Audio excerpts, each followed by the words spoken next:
Hello friends, chart can channel पे आप सभी लोगों का स्वागत है।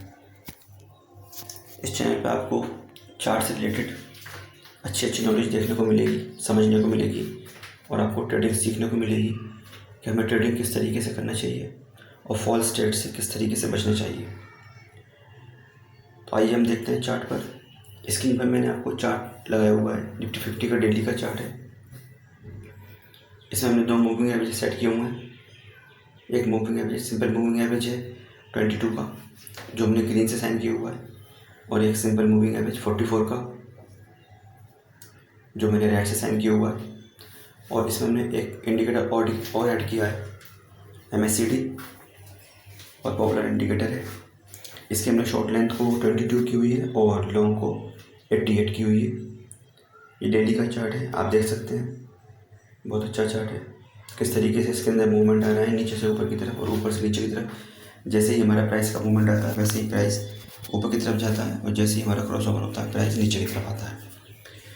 ये समय का आप चार्ट दिख रहा है, जो ये टाइम फ्रेम है ये डेली का है, और ये कोविड का हमारा जिस समय फॉल हुआ था ये वो फॉल है। तो अगर हम अपने चार्ट के हिसाब से ट्रेडिंग कर रहे होते उस समय, तो हमें चार्ट बहुत आसानी से कोविड फॉल होने से पहले ही बाहर निकाल देता। आप देख सकते हैं किस तरीके के क्रॉस ओवर ये आए हुए हैं, जो हमें बताते हैं कि यहाँ से प्राइस वीक हो रहा है और कोविड से पहले ही हम अपने ट्रेडर को एग्जिट कर चुके होते। देख सकते हैं आप कितना अच्छा क्रॉस ओवर है, किस तरीके से प्राइस नीचे जाती है। चलिए मैं आपको जूम करके दिखाता हूँ, और मैंने इस समय प्राइस को हटा दिया है। सिर्फ इस समय मैंने आपको मूविंग एवरेज का क्रॉस ओवर दिखा रहा हूँ, और आप देख सकते हैं क्लियर कट मूविंग एवरेज का क्रॉस ओवर हो चुका है। आप डेट भी देख सकते हैं किस समय क्रॉस ओवर हुआ था, उसके बाद का फॉलो आप देख सकते हैं कितना बड़ा फॉल हुआ है। अगर आप इस ट्रिक से उस समय एग्जिट कर चुके होते तो ये समझ लीजिए आप कितने बड़े लॉस से बच चुके होते। और मैं भी बचा हूँ इसी लॉस से, इसी तरीके से मैं बचा हूँ। तो इसलिए मैं कहता हूँ आप जब भी ट्रेडिंग करें चार्ट देख कर करें, सीखें, हमसे सीखें और यूट्यूबर हैं उनसे सीखें, क्योंकि ये तो फ्री ऑफ नॉलेज, ये तो फ्री है कॉस्ट नॉलेज है। आप कहीं से भी कितना भी सीख सकते हैं। आप देख सकते हैं मूव किस तरीके से मूव ऊपर की तरफ आया हुआ है। हमें मूविंग एवरेज कितना अच्छा मूव दे रहा है ऊपर की तरफ, क्लियर कट। जैसे ही हमारा क्रॉस ओवर हो हमें तुरंत एग्जिट कर जाना है। जैसे ही हमारा क्रॉस ओवर हो ऊपर की तरफ, फिर दोबारा हम एंट्री ले लेंगे, क्या दिक्कत है। कितने अच्छे क्रॉस ओवर आ रहे हैं आप देख सकते हैं। MACD भी क्रॉस ओवर दे चुका है पहले ही, और हमारी मूविंग एवरेज भी क्रॉस ओवर दे चुकी है। इसमें हमने प्राइस हटाया हुआ है इस समय, और हम जो आपको दिखा रहे हैं सिर्फ मूविंग एवरेज का क्रॉस ओवर है। ये देखिए क्रॉस ओवर नीचे की तरफ हुआ और फिर क्रॉस ओवर ऊपर की तरफ हुआ। ये निफ्टी 50 का डेली का चार्ट है। इस तरीके से स्टॉक्स के चार्ट होते हैं जो मूवमेंट देते हैं अपना ऊपर से नीचे की तरफ या नीचे से ऊपर की तरफ, जिसमें हमें इसी तरीके से इसमें एंट्री लेनी है और उस तरीके से हमें इसमें एग्जिट लेनी है। और जब भी आप ट्रेडिंग करें, अगर आप बिगनर्स हैं तो बहुत छोटी क्वांटिटी में ट्रेड करें, पहले सीखें समझें किस तरीके से ट्रेडिंग होती है। क्योंकि जैसे ही हम किसी ट्रेड में एंट्री लेते हैं, जैसे ही हमारा पैसा लग जाता है तो हमारी फीलिंग्स उसके साथ अटैच हो जाती हैं। जैसे ही थोड़ी सी प्राइस नीचे जाती है हम डरने लगते हैं, और प्राइस ऊपर जाती है तो हम खुश होने लगते हैं। तो हमको छोटे ट्रेड लेने चाहिए ताकि हम मार्केट के बिहेव को समझें, किस तरीके से ट्रेडिंग होती है, किस तरीके से मार्केट का बिहेवियर होता है, किस तरीके से प्राइस नीचे जाता है, किस तरीके से प्राइस ऊपर जाता है।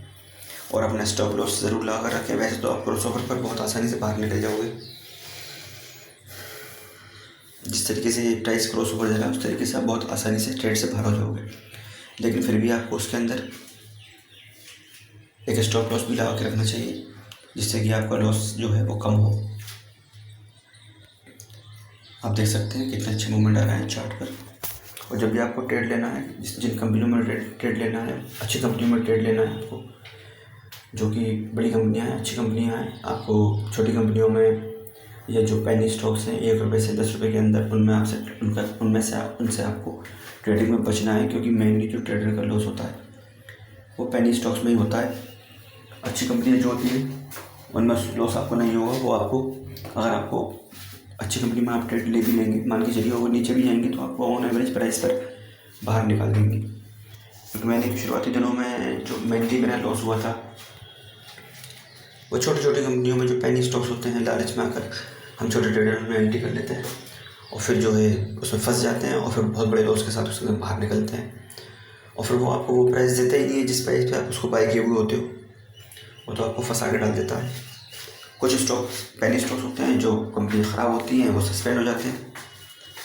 तो जो करके मेरे कहने का मतलब यह है कि आप जब भी स्टॉक में ट्रेडिंग करो, भले आप 2 स्टॉक लो, भले आप 1 स्टॉक लो, आप अच्छे स्टॉक लो, लेकिन किस तरीके की कंपनियों में आपको स्टॉक में एंट्री लेनी है, किस तरीके के स्टॉक्स में आपको काम करना है, ये मैं आपको अगली वीडियो में बताऊंगा।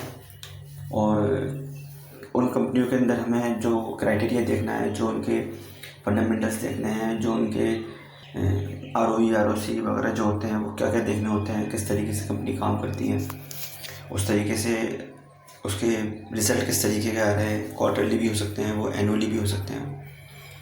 तो उनमें हमें क्या क्या देखना होता है, किस तरीके से हम उस कंपनी को सिलेक्ट करना होता है, उस कंपनी के चार्ट में उस समय क्या मूवमेंट आया हुआ होता है, ये सब चीज़ देखनी होती है। तभी हम उस ट्रेड में एंट्री लेनी होती है, क्योंकि पैसा कमाना पैसे आज के समय में बहुत कठिन है।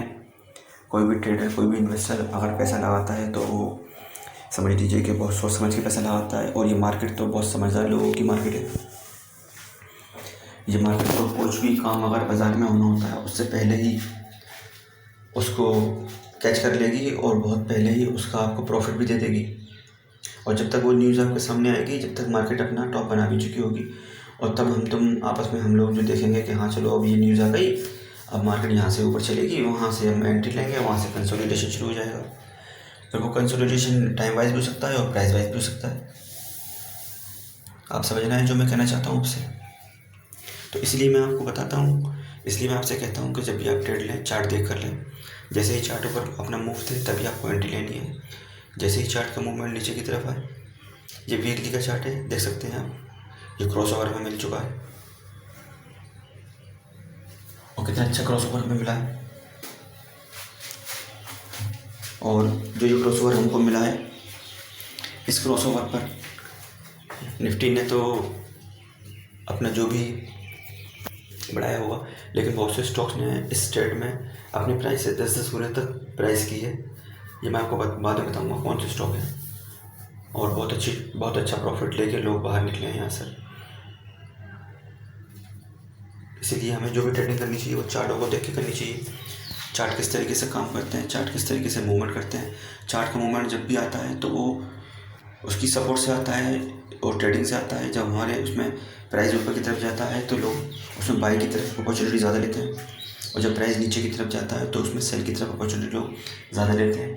तो जब कोई चीज़ ज़्यादा खरीदी जाएगी तो ऑब्वियसली उसकी प्राइस ऊपर जाएगी, और जब कोई चीज़ ज़्यादा बेची जाएगी तो ऑब्वियसली उसकी प्राइस नीचे जाएगी। तो इसलिए प्राइस हमारी ऊपर या नीचे जाती है, और हमें इस चीज़ का बहुत ध्यान रखना है कि प्राइस कब ऊपर जाती है और प्राइस कब नीचे जाती है। तो जो ये हमें प्राइस का सिस्टम जो हमें बताता है वो मेनली मूविंग एवरेज ही बताता है, क्योंकि मूविंग एवरेज जो होता है, जितने का भी हम मूविंग एवरेज लगाते हैं, भले वो 22 का हो, 44 का हो, 50 का हो, 100 का हो, 200 का हो, वो उतने दिन की जो प्राइस होती है उसका मेन प्राइस होता है जो मूविंग एवरेज होती है। तो जैसे ही प्राइस अपने मेन से ऊपर की तरफ जाता है तो हम ये मान लेते हैं कि प्राइस यहाँ से स्ट्रॉन्ग हो जाता है, अब हम उसमें एंट्री ले सकते हैं। जैसे ही प्राइस स्ट्रॉन्ग होता है तो बहुत से ट्रेडर देखते हैं कि प्राइस स्ट्रॉन्ग हो रहा है तो लोग उसमें एंट्री लेते हैं। जिस तरीके से लोग एंट्री लेते जाते हैं वैसे वैसे प्राइस ऊपर जाता जाता है, और जैसे जैसे लोग उसको सेल करते हैं ऊपर जाने के बाद वैसे ही क्रॉस ओवर आता है प्राइस का, और धीरे धीरे लोग उसमें से बाहर निकलने लगते हैं। और फिर रिटेल ट्रेडर उसमें फंसता जाता है कि अब तो इसने इतना टॉप बना लिया, अब तो ये इससे आगे बहुत ऊँचा जाएगा, और वहीं पर वो लोग फंस जाते हैं। फिर फंसने के बाद टाइम स्पेंड करते रहते हैं अपनी प्राइस आने का, और वो ट्रेडर से लॉन्ग टर्म इन्वेस्टर बन जाते हैं कि हम तो लॉन्ग टर्म इन्वेस्टर हैं जी, लेकिन उनको ये नहीं मालूम कि आप इस ट्रेड में फंस चुके हो, इसलिए आप इसमें अब आप लॉन्ग टर्म इन्वेस्टर हो, और जब कभी वो प्राइस आती है फिर उससे बाहर निकल जाते हैं। इसी तरीके से लोग ट्रेडिंग करते हैं और लॉसेज उठाते हैं। तो हमें इन सब चीज़ों को देखना है, समझना है कि ट्रेडिंग किस तरीके से करते हैं, सीखना है, मुझसे सीखना है, बहुत से यूट्यूबर हैं उनसे सीखना है। लेकिन चार्ट पे आप मेरी बात माने तो चार्ट पर आप ज़्यादा इंडिकेटर ना लगाएं, कुछ ही इंडिकेटर लगाएं। चार्ट को देखें, समझें, सीखें, जिससे आपको चीज़ें समझ में आए कि किस तरीके से चार्ट काम करता है, छोटे टाइम फ्रेम में किस तरीके से करता है, बड़े टाइम फ्रेम में किस तरीके से करता है। क्रॉसओवर होते हैं तो उनका रीज़न होता है क्रॉसओवर क्यों होते हैं, तो ये सब चीज़ें आपको सीखनी है। और इसी तरीके की वीडियोस मैं आपके लिए आगे लाता रहूँगा। और आप हमारे चैनल को सब्सक्राइब करें, लाइक करें और शेयर करें ऐसी नॉलेज पाने के लिए। और मैं आपको बहुत अच्छी नॉलेज चार्ट से बेसिस पे आपको देता रहूँगा, सिखाता रहूँगा जितनी भी नॉलेज मैंने ली है। और आप इससे सीखें, समझें और अपने ट्रेडिंग स्किल को और अच्छी बनाएं और अपने लॉसेस को रोकें, प्रॉफिट को बढ़ाएं। क्योंकि जब लॉसेस कम होंगे और प्रॉफिट बढ़ेगा तो ऑटोमेटिकली आप प्रॉफिटेबल हो जाएंगे और आपकी ट्रेडिंग स्किल बहुत अच्छी हो जाएगी। चलिए फिर मिलते हैं नेक्स्ट वीडियो में। धन्यवाद।